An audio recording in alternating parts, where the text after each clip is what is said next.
Capítulo 33. El banquillo. Era un día de miércoles. Se llevó las manos a la cabeza para comprobar que seguía encima de los hombros. Había pasado por todo, o casi todo en la vida, pero esta vez el mundo le dolía de manera diferente. Tenía la certeza de que un poder invisible se empeñaba en derrumbar el edificio que había levantado en los últimos años. Todo peligraba. Su nueva vida, sus nuevas amistades, su empresa, le planteaban una guerra sucia, una más. Hojeó el Clarín para distraerse. En la última página leyó una frase de Weston Lars: «La batalla más cruenta es la que libramos los hombres de bien con los que nos envidian y luchan por destruirnos».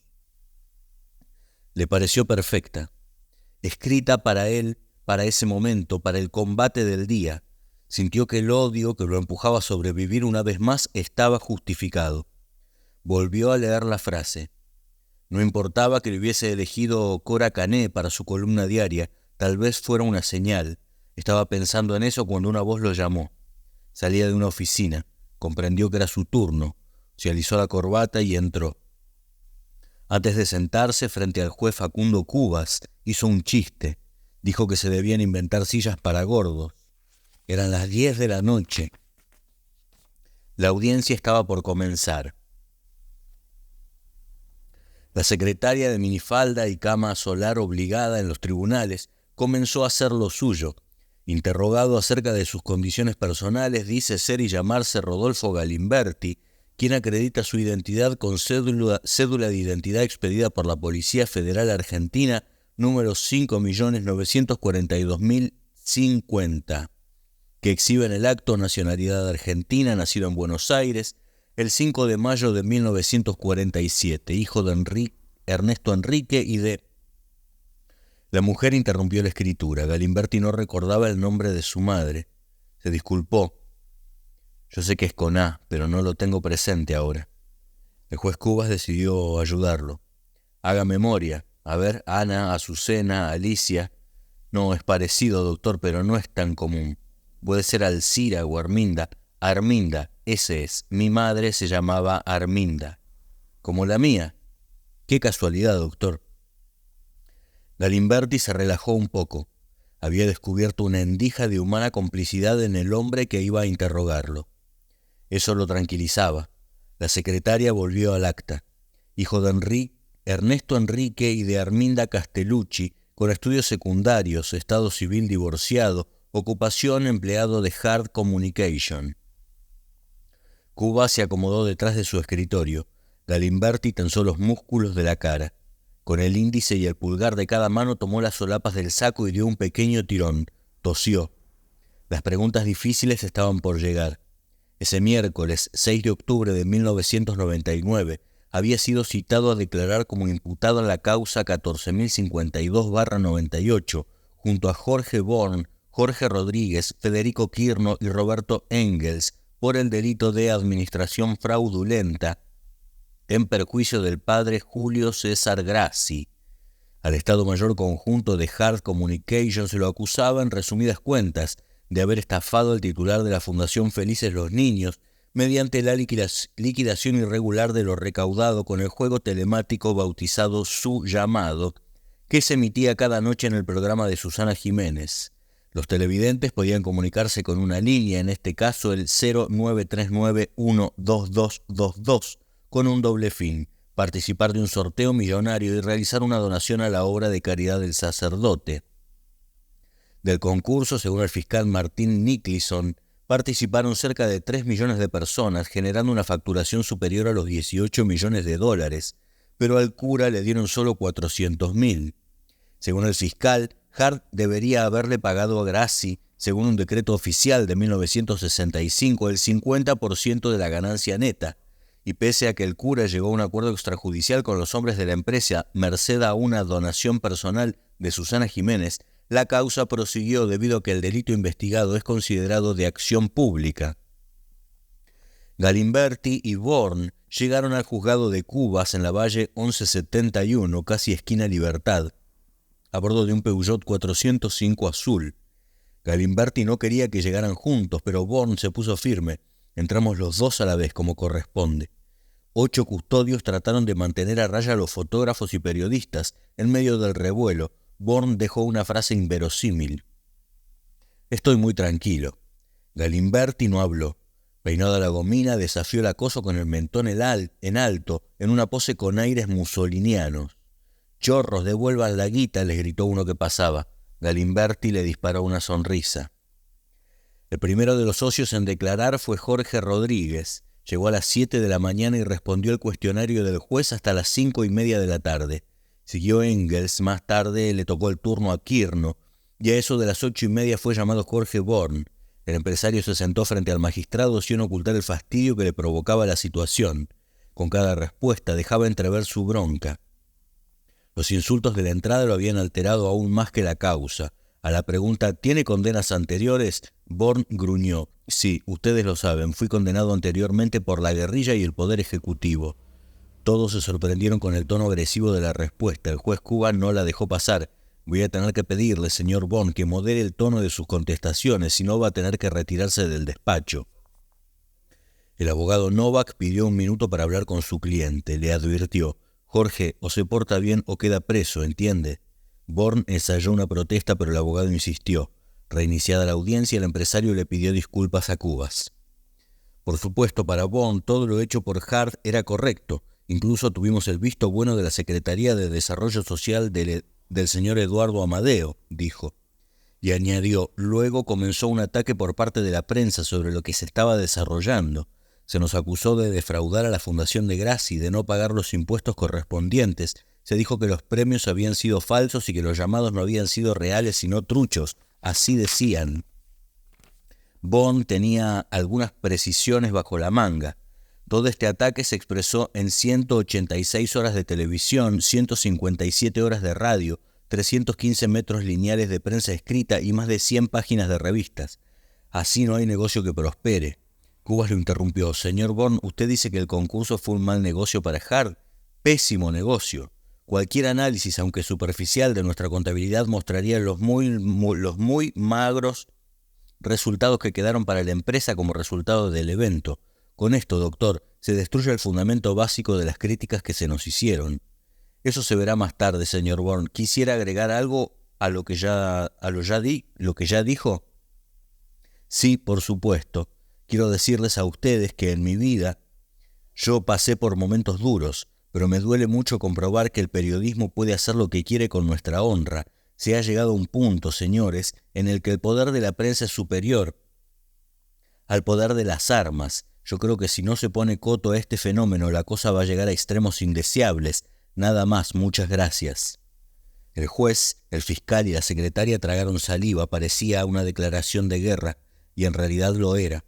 En sus largas charlas con Galimberti el tema de los medios era recurrente. Para ellos la prensa independiente no es otra cosa que un ariete que responde a propósitos inconfesables. Todo formaría parte de una gran conspiración con un único objetivo: destruir a la competencia. La tesis Bourne-Galimberti podría resumirse en 3 puntos.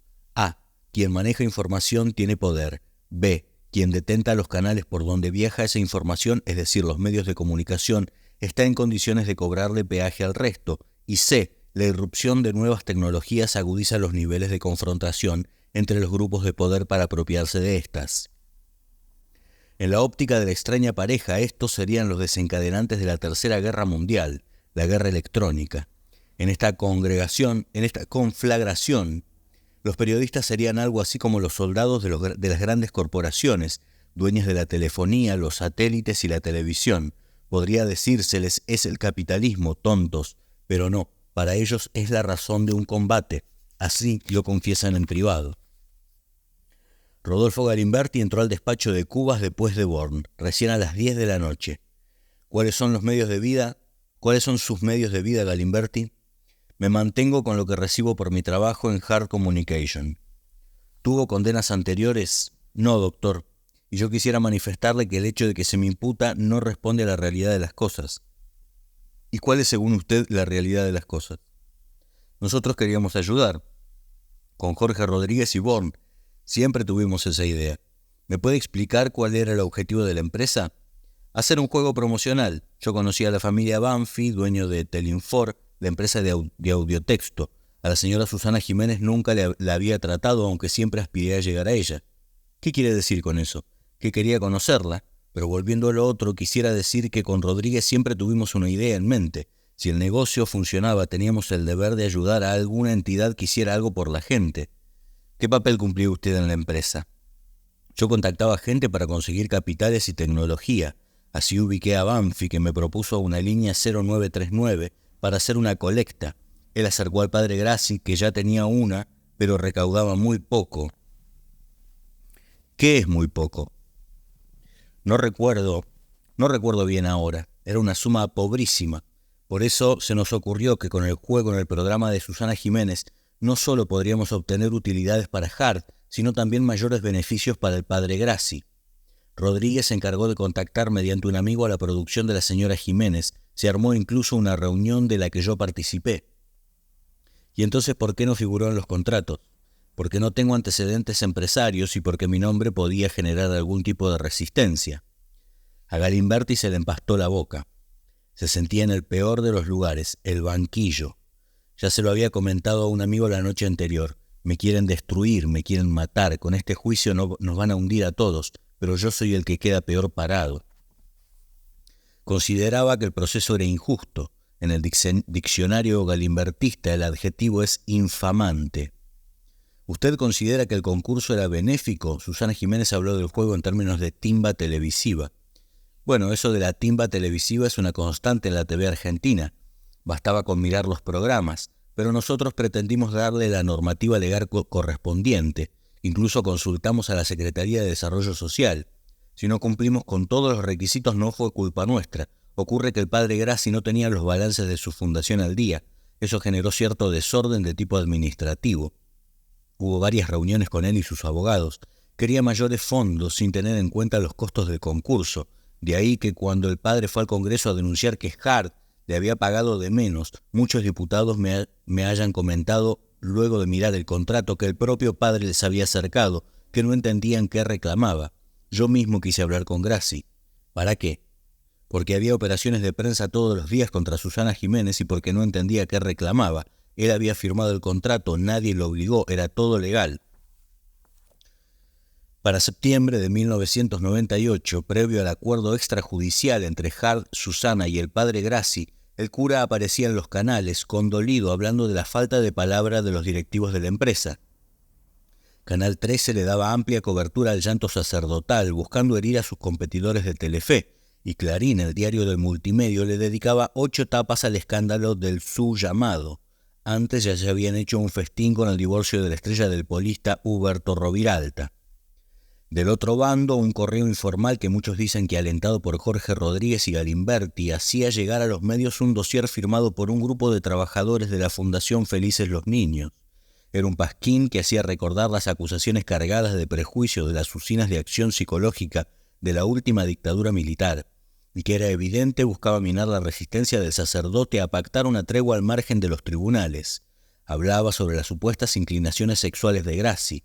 Decía el escrito: otra relación del cura fue un tal Iván, que trabajó en la panadería de la fundación. Sobre el desvío de fondos para provecho de sus familiares, un dato que debe ser investigado es el siguiente. De los 15 containers que Grassi recibió de regalo, algunos cargados con ropa, quedaron a la intemperie durante meses y le llovió encima, lo cual motivó que se arruinara la ropa allí guardada en detrimento de los niños carenciados. También cuando se fundió la empresa metalúrgica de su hermano, al cura se le ocurrió una idea. Decidió reciclar los containers para transformarlos en aulas. Cuando le sobra espacio físico en los 65 hectáreas de tierra como para hacerlas de material. Pero sucede que la brillante idea, para darle trabajo a su hermano y cuyos costos son astronómicos, tiene un grave inconveniente. Los containers reciclados solo podrán ser usados 6 meses al año, porque de octubre a marzo, expuestos a los rayos del sol, al ser de chapa se convierten en un horno ardiente, imposible de ser habitados. Lo que se dice, munición gruesa. Pero eso no fue todo. Grassi también denunció que un Ford Falcon merodeaba los terrenos de su obra en actitud amenazante, y hasta dijo haber escuchado muy cerca de él algunos disparos nocturnos. Finalmente el cura capituló. El 8 de febrero de 1999 firmó con Hart un acuerdo extrajudicial con el que se declaraba satisfecho por haber recibido solo 720.000 pesos de manos de la empresa. Grassi resignó su papel de querellante en la causa convencido por su abogado, quien explicó que la fiscalía seguiría impulsando la investigación por su cuenta. Al fin y al cabo, le dijo, si la justicia fallaba contra Hart, él podría regresar a ocupar el primer lugar en la lista de damnificados a cobrar. Durante la reunión con los abogados de Hart, Grassi arregló una presentación en el programa de Susana Jiménez, donde iba a dejar bien parada la reputación de los directivos de Hart, las autoridades de Telefe y la diva de los teléfonos. La exmujer de Roviralta le preguntó al aire para qué quería tanto dinero. El padre dijo que para construir un hogar modelo. Jiménez lo atacó. «Pero padre, ¿qué quiere construir? ¿Un Sheraton usted?» No fue una frase feliz. Después la estrella quiso suavizar el exabrupto calificando de broma. La excusa tampoco fue feliz. La causa siguió su curso, y Galimberti, el miércoles 6 de octubre, seguía hablando en el despacho de Cubas sobre Grassi precisamente. ¿Y qué le dijo al cura? Me dijo que sí, que él podía aceptar que había firmado un contrato, pero que el dinero no le alcanzaba para terminar las obras. Y yo le dije, padre, no se haga problemas, nosotros le vamos a dar la plata que haga falta para que termine sus obras. Y quiero que esto quede claro, el dinero que le dimos al padre no fue una compensación por lo que supuestamente se le adeudaba. Lo decidimos con Rodríguez al ver las necesidades de la fundación. La plata que le dio la señora Jiménez también surgió de esta preocupación. ¿Lo pusieron de sus bolsillos? Por supuesto, ni las Telefónicas ni Telinfor quisieron poner dinero para terminar las obras del padre. Esto fue muy duro, lo hicimos con buena intención. ¿Usted por qué cree que llamaba a la gente al programa de Susana Jiménez? ¿Para ayudar al padre Grassi o para ganar un premio? Estoy convencido de que la gente solo llamaba para ganar un premio, pero lo cierto es que a partir de esos llamados se podían colectar fondos para ayudar a la fundación. Esto nadie lo dice, dijeron que estafábamos. Realmente eso nos dolió muchísimo. A cada uno de los integrantes de Hart lo afectó de una manera distinta. El señor Bond, que siempre cumple con sus obligaciones legales, se siente absolutamente humillado por esta situación. El señor Engels, que es un hombre muy preparado intelectualmente, también se sintió muy mal. Yo me sentí pésimo, ni siquiera en la época del proceso me sentí así. Yo sé lo que me hubiesen hecho los jueces del proceso conmigo, si es que les puedo llamar jueces. Me hubiesen hecho desaparecer sin más trámite. Yo discutí con mis socios por todo esto. Mi sensación es que las cosas no son como se mostraron en los medios. Globalmente, Hart hizo lo correcto. ¿Sus salarios no eran demasiado altos? Sí, teníamos salarios altos y teníamos un alto perfil posiblemente asociado a la imagen de Susana Jiménez. Reconozco que había algunos gastos que podían considerarse superfluos si se los comparaba con la situación de la fundación. Esto pudo haber resultado cuestionable a la luz de la opinión pública, pero jamás descontamos esos gastos de lo que correspondía a la fundación del padre. Se planteó la posibilidad de utilizar otra línea de autotexto en lugar de utilizar la 0939. Al principio había una 0600, pero no cubría todo el país. Esto lo planteó Banfi en las oficinas de Hart. El propio Banfi nos planteó la posibilidad de usar una línea 0939. Yo lo único que sé es que había 3 tipos de líneas. 0939 que usaba el padre Grassi, otra era la utilizada por Hart y la restante era una de llamadas masivas. ¿Puede decirnos los distintos costos de cada una de las líneas? No tengo idea. Yo no sé qué diferencias hay entre las líneas de autotexto. Me gustaría conocerlas. Quiero que les quede claro que las cosas se armaron para satisfacer la posibilidad de realizar un entretenimiento y beneficiar a una entidad que ayuda a la gente. Nada más. Pero sabía que el porcentaje para la entidad tenía que ser mayor. Yo creo que la caridad debe venir del Estado, pero si el Estado es insuficiente, mi voluntad siempre se relacionó con el dar. Yo entiendo el planteo que hace el fiscal. Claro, por un lado está el cura que le da de comer a los chicos necesitados y por el otro un ex guerrillero como yo. El tribunal pretende llegar a la verdad de los hechos aquí. Aquí, señor Galimberti, no hay ningún complot contra nadie. Yo leí la causa y puedo advertir que ustedes persiguen un fin noble, ya lo sé. Es que naturalmente, por inclinación personal, en algún momento sospeché que sí, que había alguna historia conspirativa detrás. Imagínense, en el marco de un sistema de competencia comercial despiadada, lo que uno piensa, llegué a decir, ¿cómo puede ser que estos tipos nos persigan así? pero al leer la causa advertí cuál era el interés real de la investigación. Usted, doctor Cubas, no es un juez del proceso de los que me persiguieron para matarme. Usted es un juez de la democracia. Ustedes quieren saber si Hart cometió, ¿cómo decirlo?, irregularidades. Me puse en el lugar de ustedes sinceramente y me dije, está bien, es correcto lo que hacen. En ese momento, Nicholson sacó unos papeles del maletín. Era un contrato suscrito en diciembre de 1997 entre Hart y Canal 5 del Uruguay, donde el concurso facturó 500.000 pesos por unos 800.000 llamados al programa de Susana. De esa recaudación tenía aprobado el fiscal Grassi, no había recibido ni un céntimo. Cubas le cedió el lugar de interrogador. ¿Usted sabe por qué no se rindieron cuentas ante el padre Grassi de lo recaudado por el concurso en el Uruguay? A mí me decían que en el Uruguay no se manejaban números de la colecta. Yo les dije, ojo, porque el juego se transmite en el programa de Susana Jiménez, que si se transmite en Argentina donde se hace... que sí se transmite en la Argentina donde se hace la colecta. Yo temía que hubiera algún problema. Yo no entiendo el motivo por el cual pusieron en conocimiento del padre Grassi el tema del Uruguay recién en el mes de noviembre. El fiscal y el juez se miraron sorprendidos. El clima se espesó con la revelación. Galimberti reconoció una irregularidad menor, es cierto, pero irregularidad al fin. Intervino Novak. Pero ya se le pagó lo que correspondía al padre por lo de Uruguay, ¿no es cierto? Galimberti respondió, sí, claro, por supuesto. Pero de inmediato hizo un mea culpa que dejó a Novak al borde del infarto. Aunque reconozco que ese tema no se manejó en forma muy prolija. Lo dijo y recién después se dio cuenta de que el fiscal había abandonado la postura de escucha para dedicarse a hacer anotaciones. Galimberti pidió la palabra urgido por el derrape. De todos modos, doctor, yo quisiera aclarar que esto que dije no implica algún interés de nuestra parte por defraudar a nadie, y mucho menos al padre Grassi. Era tarde, el fiscal agregó preguntas a su cuestionario. ¿Y qué tipo de responsabilidad le cabe por esos manejos desprolijos como usted lo llama? Mire, no es por sacarme responsabilidades de encima, pero quiero destacar que yo no conocí en detalle los pormenores de lo que pasó, y esto sin perjuicio de afirmar la buena fe con la que actuó Hart. Sería de muy mal gusto que yo pretenda eximirme de responsabilidad echándole la culpa a mis ex compañeros. La señora Susana Jiménez tuvo algo que ver con lo de Uruguay.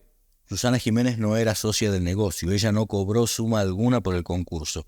¿Y por qué no cobró si ella era la dueña del programa? Ella ya gana mucho dinero con lo que factura en su programa, también le hace ganar mucho dinero al canal, sumas realmente importantes en concepto de publicidad no tradicional. ¿Podría explicarlo con más detalle? El negocio de Susana no pasaba por el dinero que pudiera generar Hart, sino en tener dentro de su programa un juego exitoso que le hiciera crecer el rating. Susana Jiménez representa el 12% del rating de toda la TV argentina, y el 10% de la gente que la ve lo hace estimulada por juegos que permiten que los televidentes hablen al aire con ella. ¿Y qué gana ella? Es muy simple, si le aumenta el rating, Susana posteriormente puede exigir más con su contrato por el canal. Yo puedo asegurarles que ni Chela ni Susana buscaron beneficiarse con el juego en sí. Telefe, en cambio, sí discutió su vinculación con Hart. En ese momento, Salvi se marchó de la audiencia. Adujo que tenía que tomar un remedio porque lo estaban por operar. Además, ya era tarde y estaba casi todo dicho. Al fiscal se le ocurrió una última pregunta relacionada con el pago de impuestos. Galimberti gambeteó el tema y encontró el hueco para meter su bocadillo. Yo creo que cuando el juego comenzó a rodar se generó un conflicto de intereses. Le pisamos los pies a mucha gente. Esto forma parte de la guerra de los medios. Con la última frase, destilando la impronta belicosa de Galimberti, se dio por finalizada la indagatoria. El ex guerrillero aprovechó para deslizar una ironía. Tan insignificante soy, ¿no piensan hacerme alguna pregunta más? Ni el juez ni el fiscal le respondieron, solo Novak festejó la ocurrencia. La secretaria de Cubas hizo algunas correcciones al acta y decidió imprimirla, pero la impresora, una vieja Epson, iba a demorar media hora en cumplir con su trabajo. Sentado como estaba, Galimberti giró su cabeza y se quedó mirando una foto de Martin Luther King que el juez tenía colgado en su despacho. Fue un gran hombre, comentó en busca de charla. Cubas asintió. Galimberti redobló la apuesta. Realmente admirable, a mí me emociona. Nicholson dijo que a él también lo conmovía. Usted también lo admira, doctor, qué raro, es un hombre joven, no vivió esa época. El fiscal se quedó con ganas de decirle que tampoco había vivido el 17 de octubre y sin embargo era tanto o más peronista que él, pero no le dijo nada. Mientras la Epson martillaba el papel a velocidad estatal, Galimberti intentó ganar el centro de la escena. Al margen del acta se sentía más seguro para decir lo que le viniera en gana. Con algunas risas se animó y entre formal y divertido lanzó: ¿Ustedes creen que yo, que luché armas en mano contra la pobreza, con la historia que tengo detrás, puedo dedicarme a estafar a los mocosos del padre Grassi? Esta es una infamia que inventó Clarín. Es parte de la guerra electrónica, señores. Y siguió con el monólogo. Nunca me habían hecho tanto daño. Ahora resulta que yo fui el único montonero. El otro día leí una nota a la de Cibe donde decía que ella había sido montonera pasiva. ¿Qué quiso decir con eso? ¿Alguien me lo puede explicar? Recién ahí se dio cuenta de que el auditorio escuchaba su arenga, pero más quería acabar rápido con el trámite. Solo el fiscal detectó la desazón de Galimberti al no sentirse en el ojo mismo del universo. Señalándolo con el índice, le comentó con seriedad: «Para mí que Salvi se fue muy enojado con usted. Lo de la operación fue una excusa». El exguerrillero levantó la guardia, se puso tenso, miró fijo a Nicholson. Quiso adivinar qué intenciones tenía el fiscal para despacharse con esa acusación y encima apuntándolo con un dedo. «No le entiendo, doctor». Nicholson fue al grano. «Yo creo que se fue enojado porque usted habló con desprecio de los jueces del proceso. Se debe haber sentido tocado, ¿no le parece?» Galimberti se agarró la cabeza. «Uy, no me di cuenta, estuve muy fuerte». El fiscal lo calmó. «No, igual no creo que se ofenda».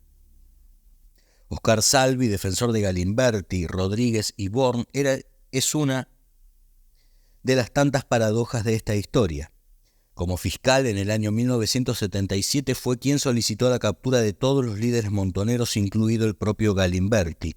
Ya como juez en 1981, pleno proceso, con solo 33 años arremetió contra el almirante Emilio Eduardo Macera por el crimen de Branca, en lo que muchos consideraron una movida del ejército para abordar las aspiraciones políticas del fundador de la ESMA y creador del diario Convicción. Para esa fecha, Salvi venía trabajando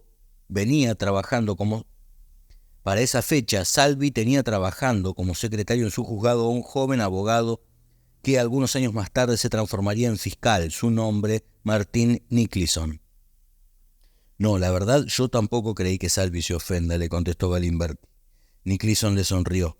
Por momentos se miraban como viejos conocidos. Unos días antes, Galimberti había alardeado ante Novak de saber los antecedentes del fiscal. «Yo sé que estuvo en Libia, no es ningún santo. Él me investiga, pero yo también lo tengo agarrado del forro de las pelotas». La verdad es que el viaje de Nicholson no era una información difícil de rastrear.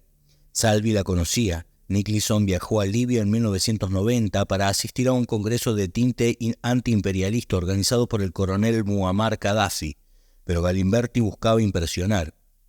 Además, Nicholson es amigo personal de Jorge Topo Devoto, el viejo compinche de Galimberti que le dedicó una solicitada demoledora en los diarios cuando se casó en Punta del Este con Dolores Leal Lobo. Por fin la Epson dejó de escupir papel atragantado.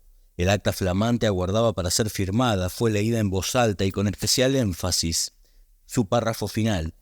Preguntado acerca de si desea agregar o enmendar algo a lo declarado, manifiesta que no. En este estado, su señoría procede a hacerle saber las disposiciones concernientes a la libertad provisoria conforme al artículo 300 del CPPN, y no siendo para más, previa lectura y ratificación, se da por cerrada el acto previa lectura al compareciente, sus defensores y los señores fiscales, después su señoría, por ante mí que doy fe. Todos rubricaron al pie. Eran cerca de las 11 de la noche. Galimberti guardó su lapicera y tras una hora de declaración se paró como pudo de la silla. Taconeó entre el juez, el fiscal, la secretaria y enfiló hacia la puerta. Al pasar cerca de la fiscal adjunta, Bettina Bota, le clavó la vista y en voz alta para que todos escucharan le acarició los oídos. «Doctora, permítame que le diga, es usted muy bonita». Logró sonrojarla. Salió distendido. Jorge Born lo guardaba para ir a cenar. Los dos coincidieron mientras el mozo le servía una abundante tabla de mariscos. «Jorge, esta será una guerra larga». Born enjuagó su boca con Evian antes de responderle. «Ya lo creo, Rodolfo, ya lo creo».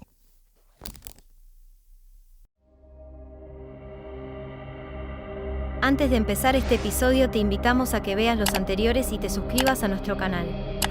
Telepatía Peronista, venimos a comunicar la utopía. Empecemos.